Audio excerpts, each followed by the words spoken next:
Salut tout le monde. Donc suite du projet de basse customisée en kit. La semaine dernière on a fait en live pas mal d'essais sur des morceaux de tasso en chaîne. Donc je vais vous présenter juste après le résultat maintenant qu'ils sont complètement secs et de manière un petit peu plus qualitative. L'étape d'après, ça va être de refaire la même chose sur l'échantillon de frêne que j'ai reçu avec la basse. Et ensuite, pour terminer, je vous en ai parlé un petit peu la semaine dernière, j'ai reçu donc l'électronique que je vais monter dans la basse et les micros. Et on va se faire un petit unboxing. Allez, c'est parti, on y va. Alors on commence avec le kit électronique que j'ai commandé chez Guitar and Blues. Donc c'est un kit qui est envoyé dans une belle boîte sur un bloc en mousse. Donc dedans, qu'est-ce qu'on trouve? Évidemment les potentiomètres. Donc le câblage est déjà fait. Les soudures semblent vraiment bien fichues. Donc il y aura juste à relier les fils du micro sur les bons endroits. Donc je vais lire la notice et je vais voir ce que ça donne. C'est livré avec une notice, avec aussi un peu de soudure, de quoi attacher les potentiomètres au pic-guard. Donc il y a tout ce qu'il faut là-dedans. La notice. Oh, il y a même du blindage en cuivre. Magnifique. Et un super schéma qui nous dit où est-ce qu'il faut brancher le micro. Là. Et l'autre à la masse. Nickel. Je trouve ça plutôt bien. Et pour le micro, moi je suis parti sur des Seymour Duncan SPB3. Donc c'est emballé dans une belle boîte avec de la mousse, avec les vis pour les fixations des micros et les deux micros et leurs fils respectifs. Ça semble bien emballé aussi. Les micros sont lourds, hein.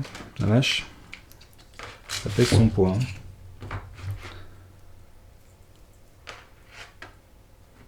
Ouais, c'est pas mal. Comparé au petit micro là qu'on avait ici sur le kit de base, avec l'aimant en dessous là, un peu cheap. Là on a vraiment des plots aimantés et assez lourds quand même. Il y a en plus les vraies mousses, hein. Ce ne sont pas ceux-là, ça c'est des mousses de protection, ça ce sont les mousses qu'on place en dessous des micros pour ajuster la hauteur des micros sur la basse. Voilà. C'est avec du double face. Voilà. Très très bien, très complet. J'espère que le son sera au rendez-vous. Et il y a aussi une notice avec la façon de câbler, donc qui reprend un petit peu la même chose que le document qui est fourni par Guitar and Blues. Mais là, il y a la possibilité aussi de branché avec un micro jazz bass. Donc c'est pas mal. Bon, cette documentation là on la retrouve aussi sur leur site. Mais bon, c'est toujours bien d'avoir du papier au cas où on se retrouve sans connexion. Voilà. Allez, on va s'attaquer à la présentation des teintures qu'on a fait la semaine dernière. Alors je vous le montre un peu dans l'inverse de mes préférences. On démarre sur le bois que j'avais complètement brûlé. Donc là, celui-là, je ne l'ai pas poncé, je ne l'ai pas teinté. Celui-là, je l'avais légèrement brûlé. Et on s'est rendu compte effectivement que c'était bien trop dangereux. Et un processus bien trop compliqué à mettre en œuvre sur le corps de la basse. Ici, on avait une teinte verte, suivie d'un ponçage et d'une teinte bleue.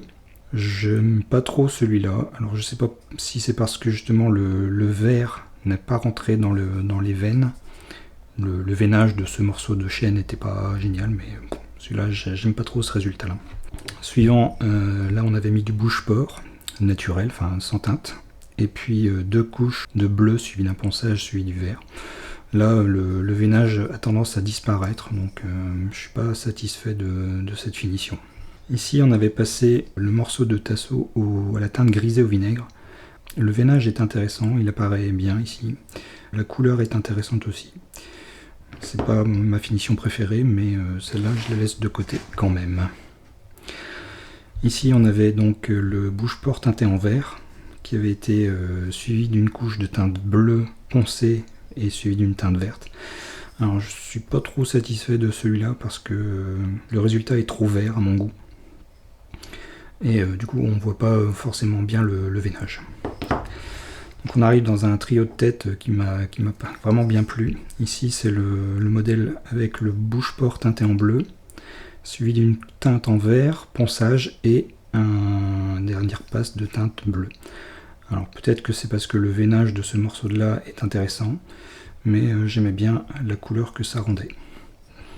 Donc je vais plutôt classer ici. Un autre essai de teinte grisée au vinaigre, suivi d'une couche de bleu et d'un passage au vert. Alors là j'aime bien ici parce que le veinage ressort vraiment bien. Alors bon, c'est peut-être particulier à ce morceau de Tasso. Et la couleur un petit peu trop verte à mon goût. Donc je le place entre les deux ici. La couleur, enfin la finition qui a fait un peu consensus pendant le live, c'est celle-ci. Donc c'est le morceau de bois sans traitement, donc juste un ponçage au préalable, une couche de teinte bleue, un ponçage et une couche de teinte verte. Ici on remarque que le veinage a vraiment bien pris la couleur bleue de la première couche et n'a pas disparu au ponçage. Et du fait de l'allègement de la teinte bleue grâce au ponçage, la couche verte a vraiment bien pris le mélange et on arrive à cette teinte turquoise que je recherchais, enfin que j'avais en tête, quoi. Voilà. Le classement dans l'ordre de préférence.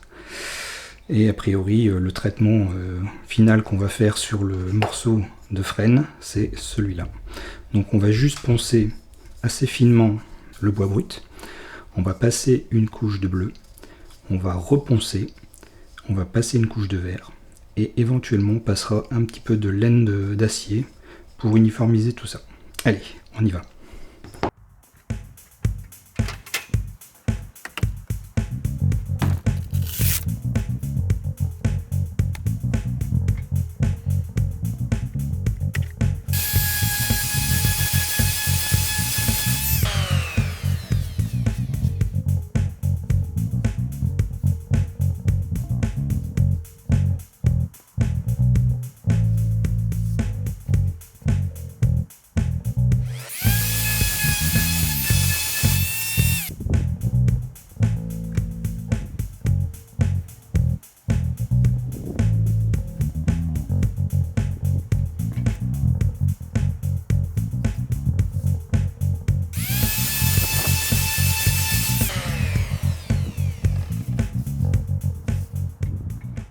Alors de retour à l'intérieur parce qu'il fait pas chaud dehors, on va s'équiper. Donc voici notre morceau de bois qui est totalement lisse, c'est parfait. Donc je ne l'ai pas repassé à l'eau parce que ça va relever les fibres du bois sinon. Je l'ai juste dépoussiéré avec un chiffon. Et là je vais me préparer un petit autre chiffon, donc non pelucheux, pour pouvoir faire la teinture. Et allez, on y va. Donc on commence par le bleu, comme on avait dit la semaine dernière.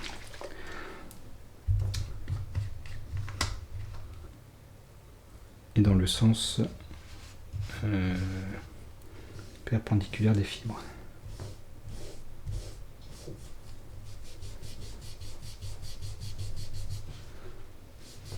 Regardez-moi cette couleur.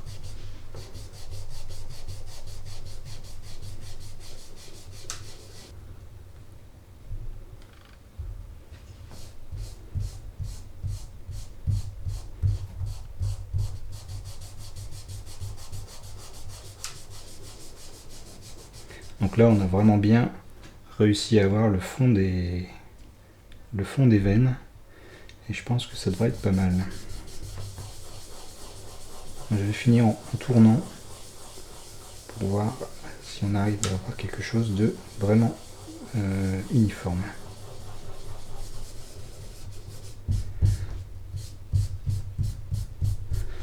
Voilà, on va arrêter là pour celui-là. Et on va attendre que ça sèche.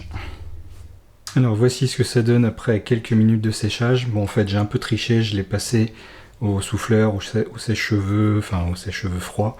pour que ça accélère. Donc on remarque quand même à certains endroits que la teinte n'a pas pénétré le bois. Alors peut-être que c'est parce que j'ai poncé un petit peu trop finement, je ne sais pas.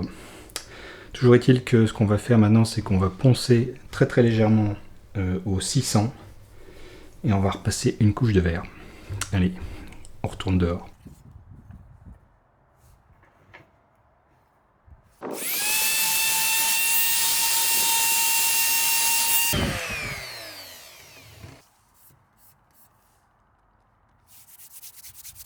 Voilà, donc de retour du ponçage. Là, on a bien enlevé de la matière. Alors apparemment sur le bord, la teinture a bien moins accroché qu'au milieu. Donc j'espère que ça sera plus cohérent sur le bois de la basse. Donc on va essayer de passer la teinture verte maintenant.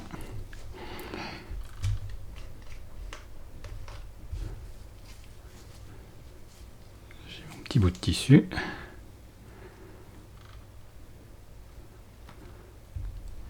C'est parti.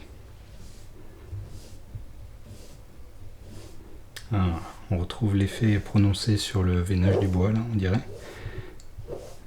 Vous voyez, il y a un reflet bleu qui réapparaît. Alors peut-être que lorsque je repasserai dans l'autre sens, ça va le gommer un petit peu. Mais non, on dirait pas.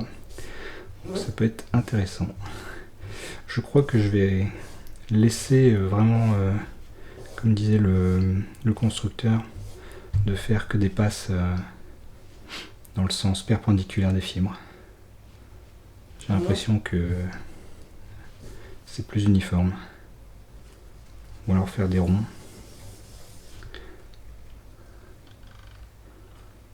On va essayer. Ah, mais là ça refonce la couleur. C'est peut-être pas forcément ce que je veux là, ça devient vraiment vert là. Ah, c'est délicat. Bon, je vais pas en faire plus. Peut-être en remettre un petit peu aux extrémités vu que ça tenait beaucoup moins bien. Voilà, on va pas plus loin. On va attendre que ça sèche. Bon, voici le résultat après un bon moment de séchage. Je suis pas très satisfait de la couleur, qui est plus verte que bleue. Par acquis de conscience, j'ai fait un test sur du bleu, du vert et un mélange. Donc le bleu est bien bleu, le vert est bien vert, et quand on mélange les deux, ça fait un peu trop de vert à mon goût. On va essayer avec un morceau de laine d'acier, voir si ça fait quelque chose d'intéressant.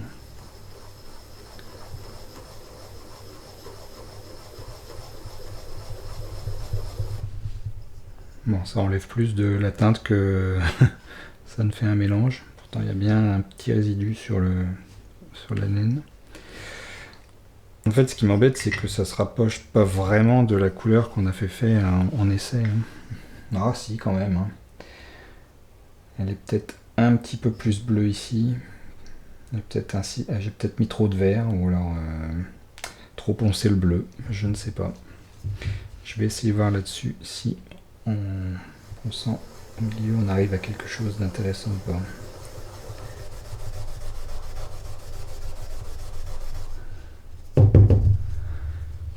Ouais, là ça enlève du bleu là. Ici ça enlève un peu de vert, mais ça réapparaît pas vraiment faire réapparaître le bleu. Bon, on va refaire un essai en remettant du bleu sur le vert, puisqu'on en est là.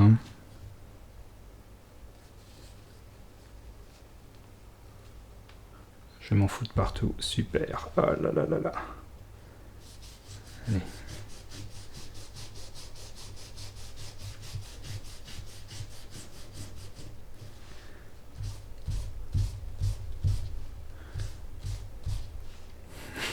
C'est bien bleu là. Bon allez, c'est reparti, on va laisser sécher. Et je m'en suis mis partout sur les doigts. Voilà, donc après un petit moment de séchage, on retrouve bien cette teinte bleutée que j'aimais bien. On va essayer de passer un petit coup de laine d'acier pour voir si, parce que là c'est vraiment très foncé, si on arrive à éclaircir un peu. Ah oui, je sais pas si vous le voyez. Mais ouais, là je suis en train de rattraper